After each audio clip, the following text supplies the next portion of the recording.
Alors moi, je vais intervenir sur la douleur autrement, ça devient notre leitmotiv. La douleur autrement et dire les mots avec les mots. Je vais donc intervenir sur une enquête que nous avons menée qui s'appelle « Perte d'autonomie et de qualité de vie du douloureux chronique fibromyalgique » qui nous permet de rendre l'invisible visible et qui finalement transforme les mots et les mots en chiffres. Tout d'abord, quelques bases fondamentales. Importante à rappeler, la fibromyalgie est classifiée en rhumatologie par l'Organisation mondiale de la santé, n'est pas une maladie rare, prévalence de 2 à 3% de la population, et relève du plan douleur et du plan qualité de vie des personnes atteintes de maladies chroniques. Maintenant, quelques évidences qui nous sont bien connues. Prendre en charge précocement la douleur chronique, il faut tout d'abord la reconnaître, l'identifier. Prendre en charge la douleur chronique dans les 3 mois et au plus tard 6 mois après l'apparition des premières douleurs est essentiel pour éviter la chronicité. Parler de la prise en charge de la douleur chronique, c'est aussi parler de fatigue et de dépression réactionnelle, dont peut aussi souffrir un douloureux chronique. Enfin, et c'est l'objet de cette enquête, expliquer sa perte de qualité de vie et d'autonomie provoquée par la douleur chronique est complexe, voire difficile pour le patient. Mais tout d'abord, que veut dire qualité de vie ? Les chercheurs s'accordent à considérer la qualité de vie comme un concept qui se structure le plus souvent autour de 4 dimensions: l'état physique, autonomie, capacité physique, les sensations somatiques, symptômes, conséquences des traumatismes ou des procédures thérapeutiques, douleur, état psychologique, émotivité, anxiété, dépression, et enfin le statut social, relations sociales et rapport à l'environnement familial, amical ou professionnel. Cependant, la mesure de la qualité de vie dans le domaine de la santé s'intéresse à rendre compte du point de vue des intéressés eux-mêmes. Il s'agit donc de mesures subjectives. Que veut dire handicap ? Perte d'autonomie. Il s'agit d'un handicap relié à l'impossibilité pour une personne d'effectuer par elle-même certains actes de la vie courante dans son environnement habituel. L'enquête. Pourquoi une enquête sur la perte d'autonomie et de qualité de vie du douloureux chronique fibromyalgie ?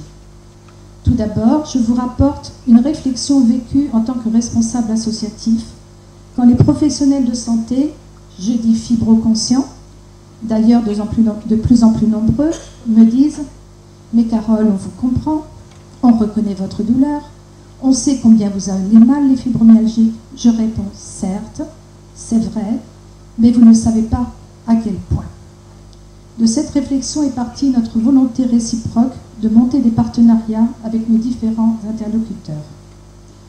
Fibromyalgie France a donc entrepris de mener une grosse enquête auprès des douloureux chroniques fibromyalgiques afin de recueillir des argumentaires chiffrés, tant quantitativement que qualitativement, pour mettre en avant le long parcours et les difficultés rencontrées par ces malades au quotidien, ajoutant indéniablement à la douleur qui ne saurait être la seule indication de la reconnaissance médicale de la souffrance vécue.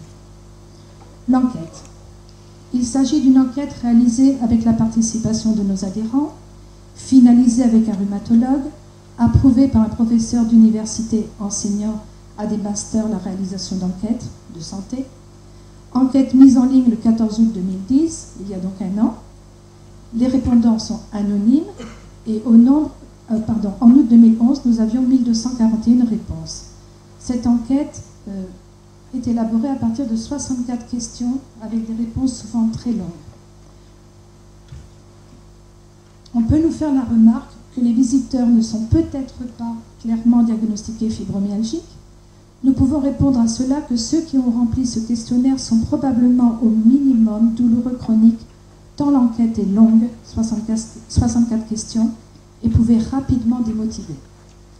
Concernant l'utilisation homogène et aussi homogène que possible de l'échelle de 1 à 10, des explications claires et renouvelées tout le long du questionnaire ont été notifiées, 9-10 correspondant à un état extrême. Voici l'échelle de 1 à 10 que vous connaissez. Vous connaissez l'échelle de la douleur. Donc nous sommes basés sur cette échelle pour évaluer tous les troubles et tous les ressentis. Nous les avons après regroupés par niveau pour certains d'entre eux, niveau A, puis niveau B, niveau C, D, ce que l'on appelle des clusters. Alors, ce questionnaire se répartit en différents items, des informations générales, sexe, région, âge, situation familiale, mode de vie, emploi, nombre d'enfants fibromyalgiques, proches fibromyalgiques, depuis quand la personne souffre de douleurs chroniques et combien de temps s'est écoulé depuis les premières douleurs jusqu'au diagnostic. Ce sont des informations de type général. L'enfance. Il est demandé de la qualifier. Traumatisme vécu, traumatisme surmonté, type de traumatisme. Le stress tout au cours de la vie. Il est demandé également de le qualifier et de qualifier également la grossesse du parent et la grossesse du douloureux chronique, fibromyalgique. Nous développons ensuite la situation professionnelle et sociale, la prise en charge sociale et la reconnaissance institutionnelle, le soutien de professionnels de santé, mais aussi assistantes sociales, services juridiques, les conséquences de la fibromyalgie sur la vie familiale, sociale et professionnelle que nous avons demandé d'évaluer, on vous le montrera après, le fibromyalgique et son environnement, les proches, les amis, le corps médical et social. Les éléments déclencheurs ou aggravateurs de la fibromyalgie, les diverses pathologies apparues avant ou après les premières douleurs chroniques ou pas, des précisions sur tous ces items. Il est proposé de procéder à une auto-évaluation de la douleur, de la fatigue, de la perte de mobilité, de l'humeur, et pour chaque volet, d'évaluer le seuil acceptable pour une amélioration de la qualité de vie et d'autonomie. Puis de répondre aussi concernant les intolérances, sensibilités, par exemple à certains produits alimentaires, chimiques, bruits, etc. Il nous paraissait également important d'évaluer sur l'échelle de 1 à 10 les troubles associés au nombre de 43 et les troubles cognitifs, concentration, trouver ses mots, problèmes de mémoire, etc.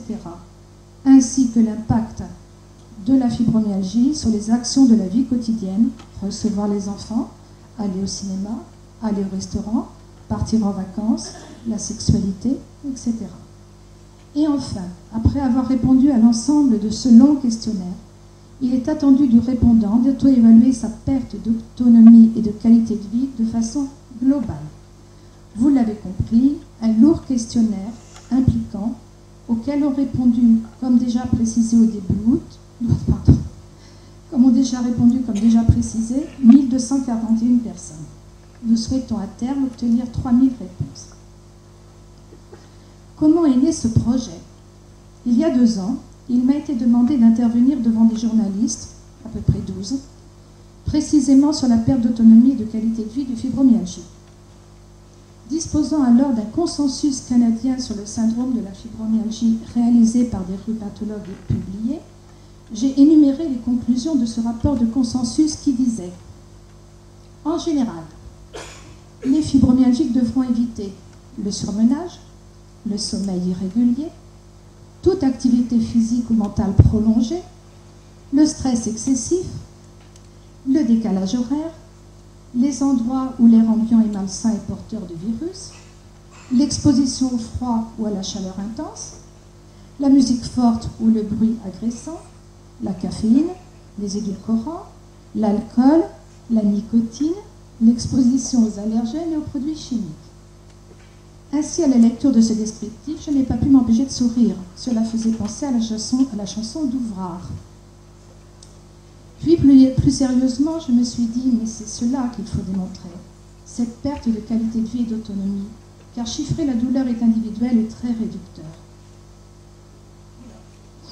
Et vous le savez tous, ici concernés par la fibromyalgie, cela est bien plus complexe que cela. Nous sommes tout d'abord très inégaux face à la douleur, et il est indéniable que l'environnement est déterminant dans notre façon de vivre la maladie, de la supporter, de la faire connaître, comprendre et admettre auprès de nos proches et aussi du corps médico-social. Nous sommes environnement dépendants.